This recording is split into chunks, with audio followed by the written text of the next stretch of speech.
Bienvenidos al primer coloquio Resilience. Resilience es un proyecto europeo que está orientado a mejorar la calidad de vida de los pacientes que han sobrevivido al cáncer, en particular el linfoma, pero hoy no vamos a hablar de cáncer ni enfermedades cardiovasculares. Hoy vamos a hablar de la resiliencia, que además de ser el acrónimo del proyecto, es el hilo conductor de todos estos coloquios que vamos a tener. Y pensamos hablar de resiliencia con personas que tienen muchas cosas que contar y que pensamos que puede ayudar mucho a las personas que tenemos alrededor del proyecto, de investigadores, médicos, sanitarios, pacientes y los familiares.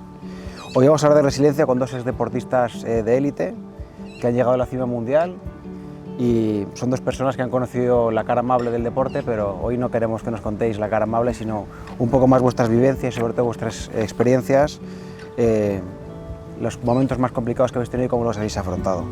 Almudena y Julio, muchísimas gracias por estar aquí y por aceptar participar altruistamente en esta actividad que pensamos que es muy importante y que es algo diferente. Y ya de antemano también os pido disculpas porque la comunicación no es lo mío, yo no soy ningún profesional y bueno, a ver si puedo estar a la altura vuestra en esta entrevista. Estás haciendo muy bien. Voy a hacer una muy breve introducción, aunque no hace falta, pero bueno, voy a hacer muy breve introducción de vuestros currículum.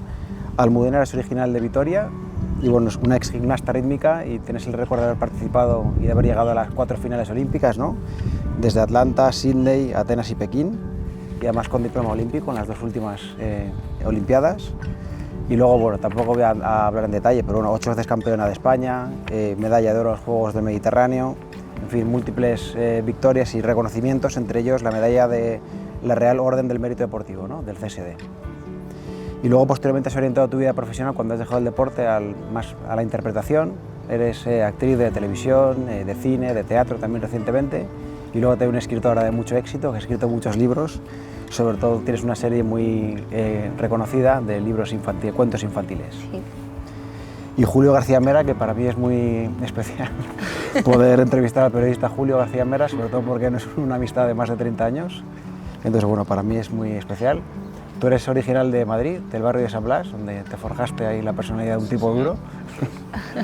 Y eres uno de los jugadores de fútbol sala más influyentes que ha habido en el deporte. Bueno, pues has sido uno de los adalides de la época más dorada que hemos tenido en el fútbol sala. Has jugado toda tu vida deportiva en el Inter Movistar, más de 20 años, como es un one-man club, que eso es algo que refleja lo fiel que eres y algo que es muy poco frecuente hoy en día. Y luego has tenido, bueno, múltiples victorias, has ganado la Liga, la Champions League, la Intercontinental, y luego también has sido el capitán de la selección española, que en la época más importante, 2 veces campeón del mundo, ¿no? 2000 y 2004, 4 veces campeón de Europa, y bueno, has tenido múltiples éxitos. Un poco de todo, fue una buena época, sí. Y luego también, de forma muy interesante, compaginaste tu actividad deportiva con la formación, ¿no? Eres licenciado en periodismo y también has estudiado fisioterapia, y tras retirarte del deporte has tenido una carrera como director deportivo primero y luego como empresario del mundo recreativo. Y luego también eres escritor, lo del cine ya no era mucho para ti, ¿no? Ya, bueno, vamos a dejarle ahí. Voy detrás de la estela de Almudena. Y has escrito algún libro, sobre todo enfocados a la retirada del fútbol profesional. Pero bueno, no me quiero extender mucho más. Tenemos aquí dos personas maravillosas que tienen muchísimo que contar y unas vivencias que seguramente van a ayudar mucho a las personas que estén viendo este coloquio. Y luego, bueno, nosotros estamos aquí en un centro de excelencia de investigación y viendo currículum como los vuestros, la verdad es que nos hacemos un poco pequeñitos y es un golpe de humildad del nivel que tenemos a nuestro alrededor. Bueno, mi primera pregunta, el proyecto, sabéis que el acrónimo es Resilience. La resiliencia es una palabra que yo primero escuché a mi mentora, Valentín Fuster, hace muchos años, pero recientemente se ha puesto de moda y la gente lo utiliza un poco para diferentes acepciones. Y me gustaría preguntaros, así abriendo sin anestesia, ¿qué es para vosotros la resiliencia? Pues, a ver, es verdad que yo nunca la había nombrado así, pero al final es como la capacidad que uno tiene de compromiso con uno mismo hacia un objetivo que tiene o algo que quiere cumplir o en algo que se está desarrollando, sabiendo y teniendo en cuenta que el camino no va a ser fácil y sabiendo que no va a ser fácil. Yo creo que esto es algo que lo tenemos muy integrado los deportistas, sobre todo los de élite, que bueno, pues por la dedicación que tenemos que tenerle a nuestra disciplina deportiva, en mi caso eran casi 8 horas de entrenamiento diarias, sabemos que en esas 8 horas siempre van a pasar cosas y que a lo largo de toda la preparación olímpica, que son 4 años, pues que van a pasar muchas cosas. Entonces, esa capacidad de de saber adaptarte a lo que vaya ocurriendo sin quitar de tu vista lo que quieres conseguir e ir sorteando lo que va pasando.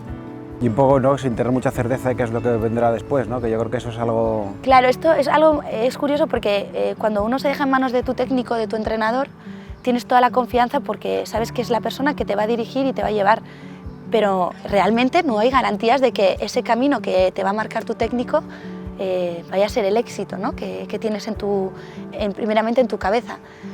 Pero es un salto de fe y de salto al vacío, decir, es que me pongo en manos de esa persona porque sé que es la que me va a ayudar en los momentos buenos y en los malos y va a reconducir las situaciones en los momentos que no van las cosas bien. Pero también hay una cosa de decir, y yo también voy a tener esa capacidad cuando igual el entrenador no sea capaz de verlo, ¿no?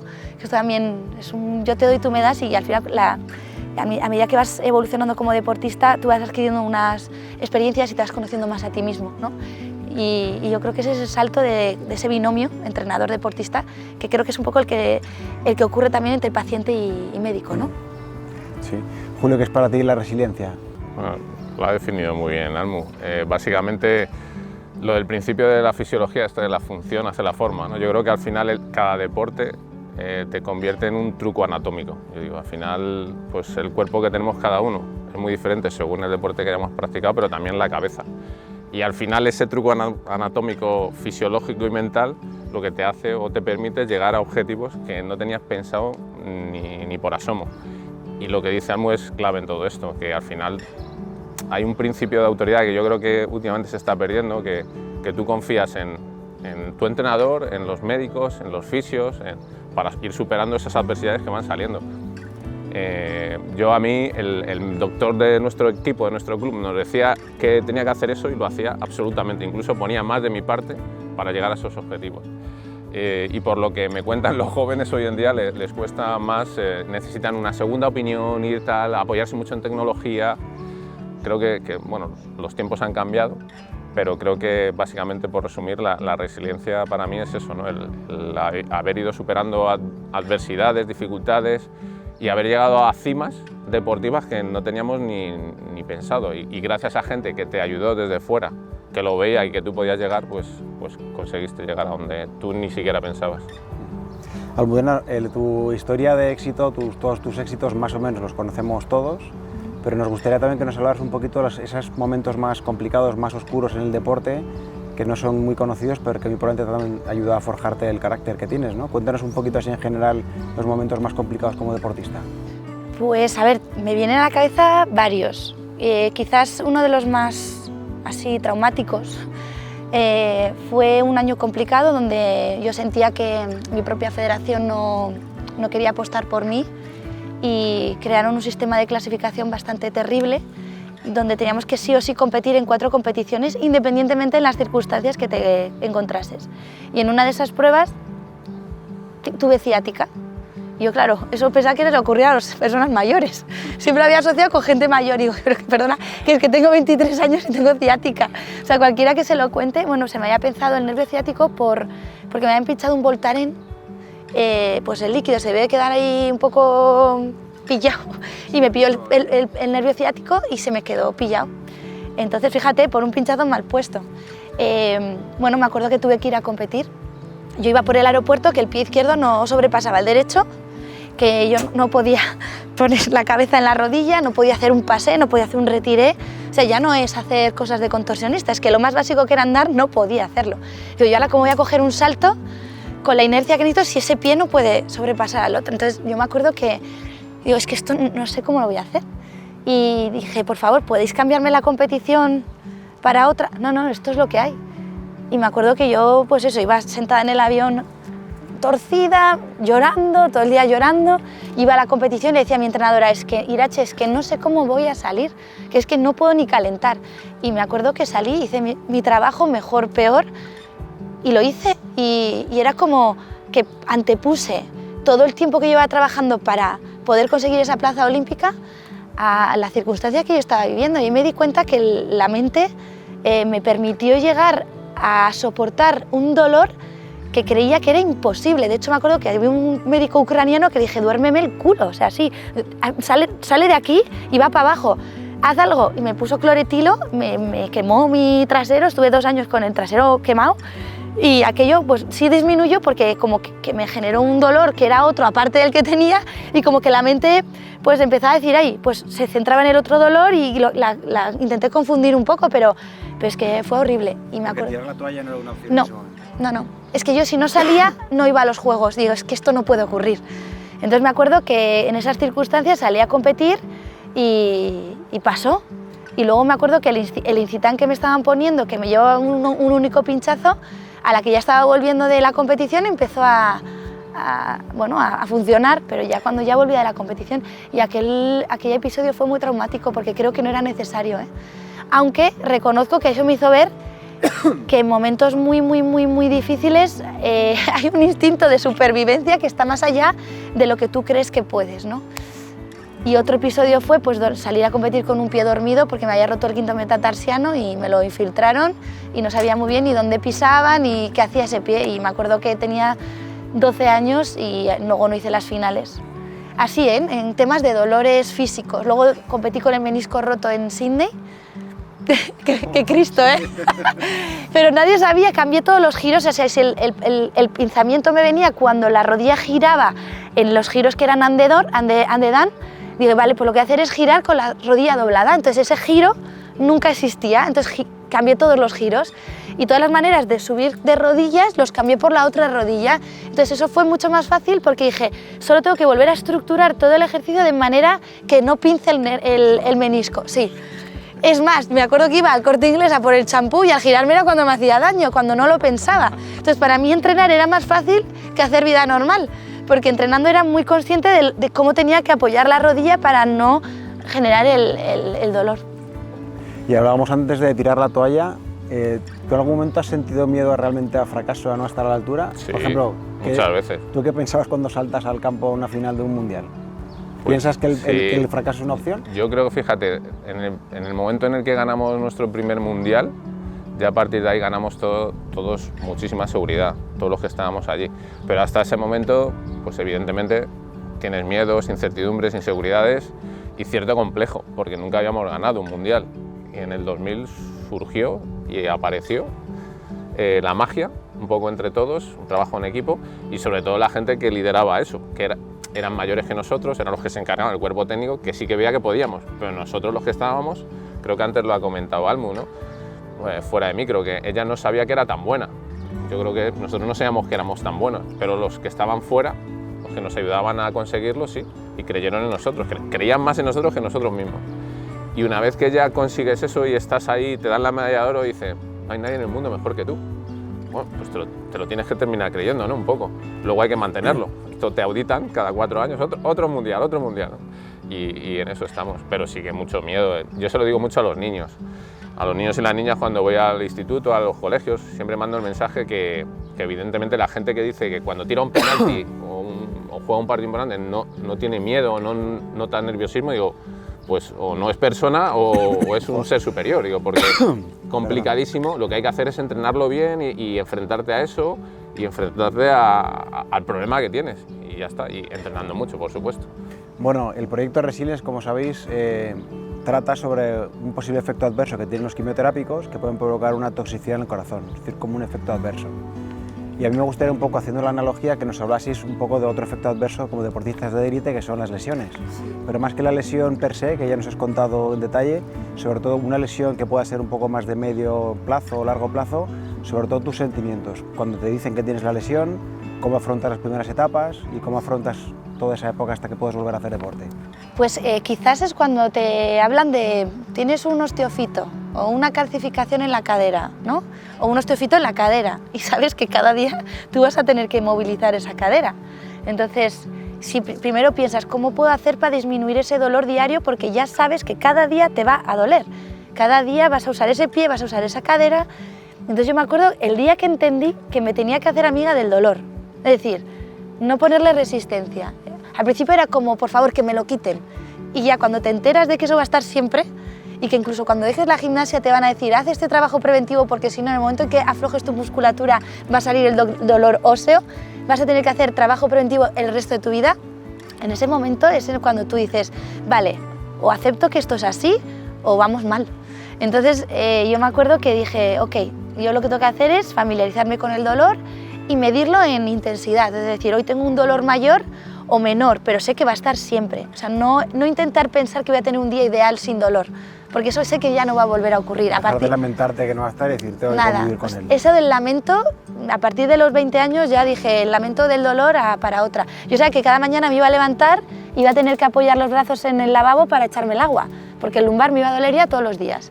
Ya sabía que cuando iba a apoyar los pies iba a decir, vale, 8 horas de dolor con el pie porque pues, se me hacían fracturas de estrés con facilidad, con lo cual mis pies estaban ya dañados. Me acuerdo que un podólogo me dijo, si no te viera la cara, diría que tienes los pies de una persona de 60.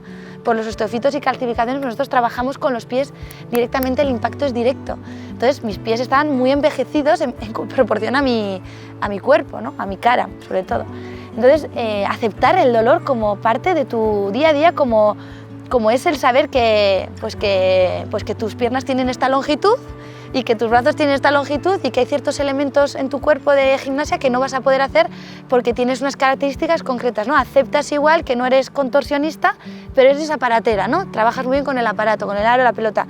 Pues el dolor es parte de algo que tú vas a tener que llevar sí o sí porque es parte de ti. Y entonces es verdad que los días que había menos intensidad de dolor tú estabas más feliz. Pero sabías que dentro de 2 días el dolor iba a ser más intenso, entonces tú ya preparabas tu cabeza y disfruta este momento porque va a venir el día que no va a ser tan llevadero. Pero sabías que iba a ser caduco porque iba a haber otro día que igual iba a ser menos intenso, porque iba fluctuando, no era un dolor constante, ¿no? Y aprendí a convivir con el dolor como parte de mi esencia. ¿Y tú, Julio, te acuerdas de alguna lesión que hayas tenido que te ha hecho hundirte al principio y cómo la has afrontado o cómo ha sido tu experiencia con las lesiones? Sí. Cuando era joven tuve una primera lesión que era por lo mal estructurado, que no estaba bien construido para el cuerpo, no era apto para el deporte y me operaron de pubis. Entonces, cuando ya me estaba recuperando, porque una cosa es el alta médica, cuando te dice, amigo, ya puedes entrenar, pero luego tienes que estar el alta competitiva, el que te sientas otra vez seguro. Cuando ya estaba ahí en la fase final para ponerme ya a tono, me fracturaron el maleolo. Entonces tuve una fractura de tobillo y me tuvieron que operar, 2 tornillos, y ese yo creo fue el año más duro porque era joven, fueron 2 lesiones consecutivas y pensé, pues es que a lo mejor no soy apto para el deporte. Y afortunadamente, pues gracias a la ayuda de médicos, fisioterapeutas, toda la gente que te apoya, familia, compañeros que te dicen, mira, que esto no pasa nada, que esto es gaje del oficio, pues lo vas superando y al final, fíjate, después de aquello, ya luego tuve ya con los 35 años, mi último año fue una cosa curiosa porque me tuvieron que operar del riñón, entonces fue una lesión curiosa, te digo porque el urólogo no estaba acostumbrado los periodistas siempre te preguntan, ¿y cuánto vas a estar de baja? Entonces, claro, el urólogo dice, yo es que opero paciente, pero deportista no estoy acostumbrado y entonces no sabía decirme, pues 2 meses o 3. Y claro, y la gente normalmente, los traumatólogos tampoco pues son casos. Bueno, al final recuperé muy rápido, pues como dicen siempre, por lo de los toreros, los deportistas, ¿por qué os recuperáis muy rápido? Porque somos muy obedientes, tenemos mucha fuerza mental y yo creo que la parte esta de visualización, de ver el objetivo a corto o a medio plazo, yo creo que te ayuda mucho el portarte bien, el hacer lo que... Porque luego he tenido compañeros que después de un cruzado estaban por ahí tomándose copas, pues es que vas a tener una recuperación muy mala. Sí, esa es otra parte, que tú tienes que ser consciente de que hay ciertos dolores. Yo los pies pues no me ponía tacones, evitaba salir, estar de pie muchas horas.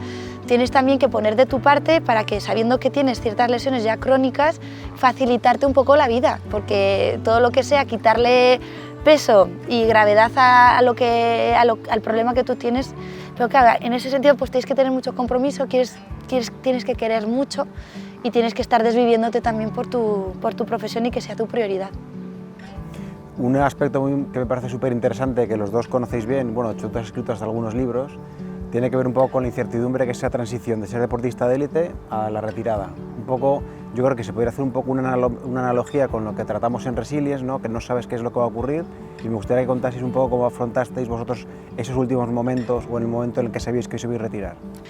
Yo me acuerdo que mi elaboración de la retirada empecé a planteármela en el año 2000, con 20 años, y acabé retirándome en el 2008. O sea, fueron 8 años de elaboración. Esto para mí, ¿qué quiere decir? Para mí es muy delatante, ¿no? Es como, sabía que no era algo fácil, porque al final sabes que eres buena, eres competente en eso y te tienes que despedir de eso que sabes que tú eres buena y que te hace sentirte bien.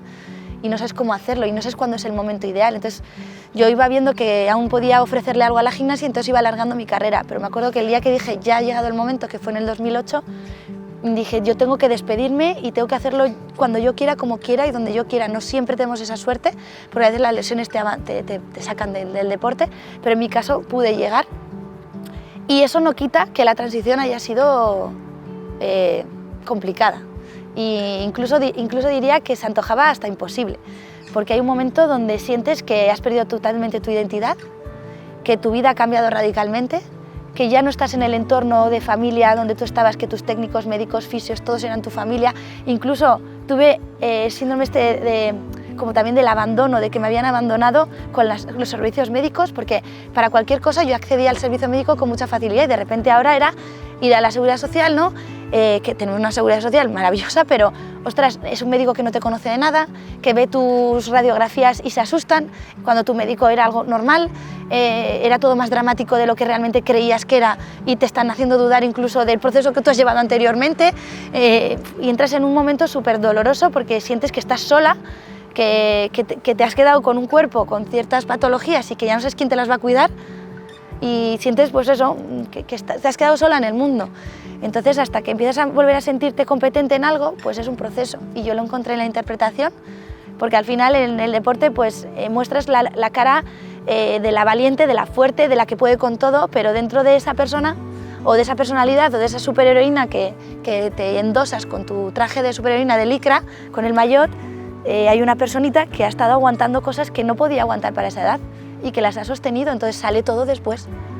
Y todo eso que has tenido que soportar y no llorar y aguantar, pues de repente sale cuando menos te lo esperas y pasas por un proceso pues muy doloroso, que tienes que sanarte, de perdonarte, de curarte, de entender que lo hiciste por algo y que tuvo unas consecuencias para ahora. Y es un proceso muy difícil que sin ayuda de profesionales pues uno no puede transitarlo y que sea de una manera relativamente sana.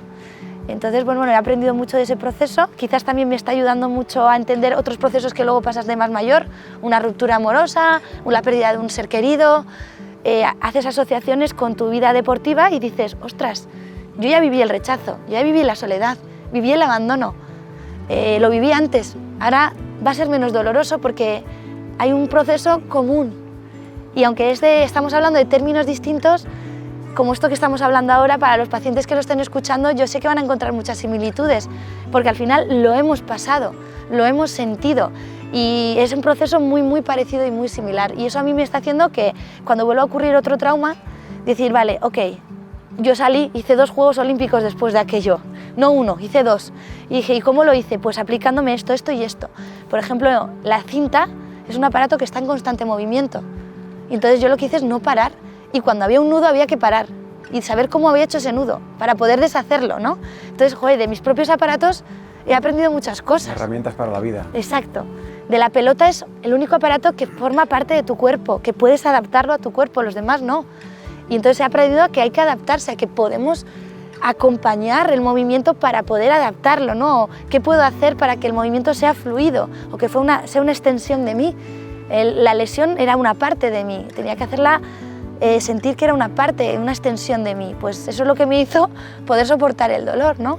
O las mazas, ampliar el campo visual, si yo miraba una maza, perdía la otra. Entonces, ¿cómo haces la visión de un poco más amplia? No mires solo una cosa, míralo desde otra perspectiva, ¿no?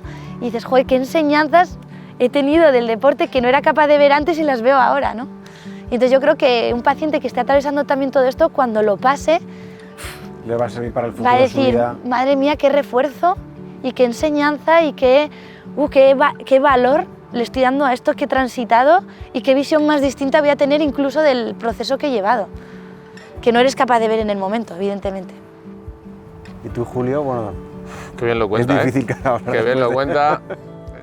Yo creo que nos conocemos casi hace 10 años y precisamente a través de la retirada y en un grupo de amigos deportistas que hemos intentado ir deglutiendo ese proceso de la retirada y hemos hablado mucho, entonces es maravilloso escucharla a ella y a todos los compañeros porque aprendes mucho de justo de cosas que te pasan y que no sabes, que Almu verbaliza muy bien los sentimientos y las emociones, lo explica muy bien.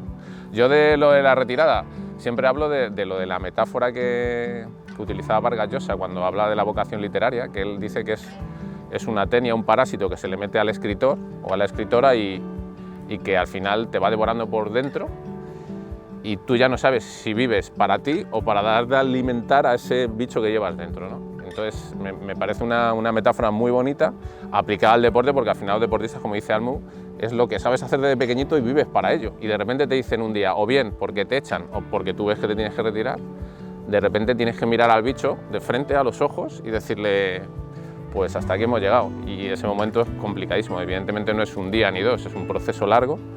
Y quien te diga igual que cuando los penaltis, que no tengo miedo, estoy igual, no, esto lo he superado, cuidado, que te puede venir cualquier día un estacazo y dártelo, ¿no? Entonces, siempre hablo de esa metáfora, es muy bonita y muy gráfica para ver que es un momento complicadísimo y que tienes otra adversidad más que tienes que superar en la vida.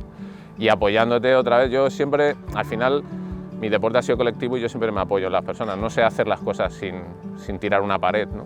Necesito siempre a alguien que me digas, este es el buen camino, apoyarte en la gente que sabe sobre eso, en la gente que te quiere de verdad, no en los falsos amigos, en los amigos de verdad, que luego, eso veníamos hablando Almu y yo, ¿no? que en los momentos difíciles hay supuestos amigos que creías que eran amigos, que no lo son, y sin embargo otros que pensaban que eran incluso gente osca y son maravillosas, ¿no? Pues creo que es fundamental también apoyarte en gente que sabe y que te quiere.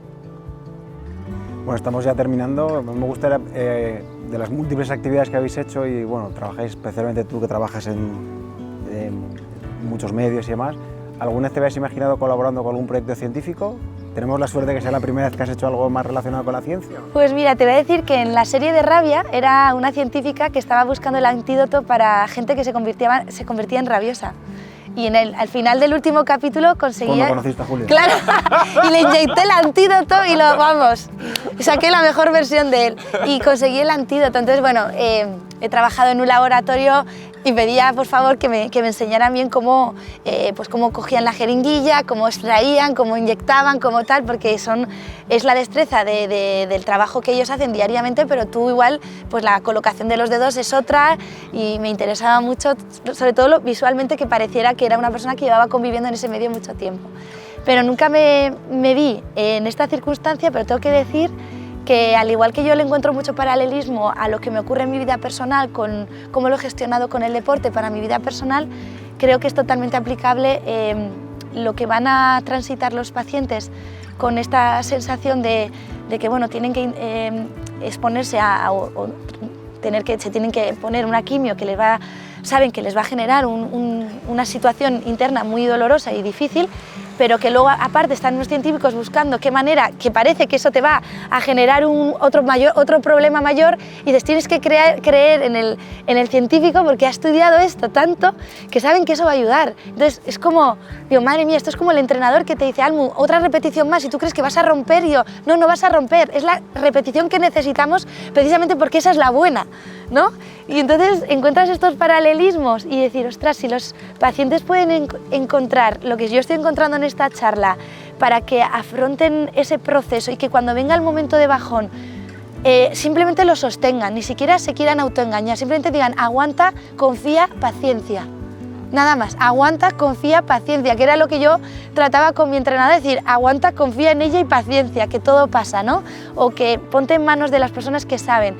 Pues si consiguen sentirlo como ¿no? lo estoy sintiendo yo ahora hablando con vosotros, yo creo que van a tener un camino muy recorrido para que al menos el proceso sea menos traumático. No es la solución para encontrarte ya bien, pero sí al menos que se sientan acompañados en que otras personas en otro proceso hemos pasado algo similar y nos ha ayudado este proceso para llevarlo un poquito de una forma más liviana y más tranquila y con más confianza. Julio, ¿algo que añadir o...? No, ya has dicho todo. Creo que vas a empezar tú contestando. No, es que es espectacular, porque yo creo, bueno, escuchándoos hablar, es que si yo fuera un paciente que me esté enfrentando a esto, yo estoy seguro que esto me ayudaría muchísimo. Entonces estoy muy contento de que haber hecho este primer coloquio con vosotros, que transmitís también. Por ejemplo, es una maravilla la oportunidad que nos habéis dado, todo el equipo vuestro de CENIC, el conocer de primera mano lo que estáis haciendo, que no se sabe abiertamente, es que si la gente supiera la maravilla que tenemos aquí, que es un tesoro, pues confiaría aún más en la ciencia y en lo que estáis investigando y en la cantidad de proyectos que tenéis, y es una maravilla. O sea que, nada, que darte la enhorabuena a ti y a todo tu equipo y ojalá que se destinen más medios aún a la investigación. Luego es bonito saber que no eres consciente hasta que te lo explican y dices, madre mía, el trabajo que hay detrás, lo que nos están cuidando, sin yo aún pasar por esta enfermedad, ¿no? Pero que el día de mañana me puede ocurrir, y tener esta información ayuda muchísimo. Y no, es que no es una cosa de un día, es como el deportista, son 4 años hasta llegar a unos juegos, vamos paso a paso, lo que hoy podemos hacer, lo que hoy podemos mejorar, qué he sacado hoy, qué puedo mejorar hoy de lo que hoy no salió bien. Es que veo un proceso de muchísimo, igual de muchos más años, igual el vuestro, no son 4 años, igual son 10, hasta que habéis llegado a esta conclusión, ¿no? De que presionando el brazo, generándole eso, luego soltando, y cómo eso puede provocar, liberar unas sustancias que pueden ayudar a algo que creíamos que era imposible y que podía perjudicar, y no, es todo lo contrario. Y dices, madre mía, ¿no? Y dices, hay tanto detrás que dices, ¡buah, qué bien, qué protegidos!, ¿no? Que tenemos algo que nos está sosteniendo sin saberlo, a las personas que queremos y que están pasando por este proceso también. Muy bien, pues muchísimas gracias a vosotros y esperemos que nos acompañéis durante todo el proceso de este proyecto, que queremos que seáis nuestros embajadores también del proyecto Resilience. Estaremos al tanto además y ya no te vamos a soltar. No, gracias por la invitación. Muchas gracias.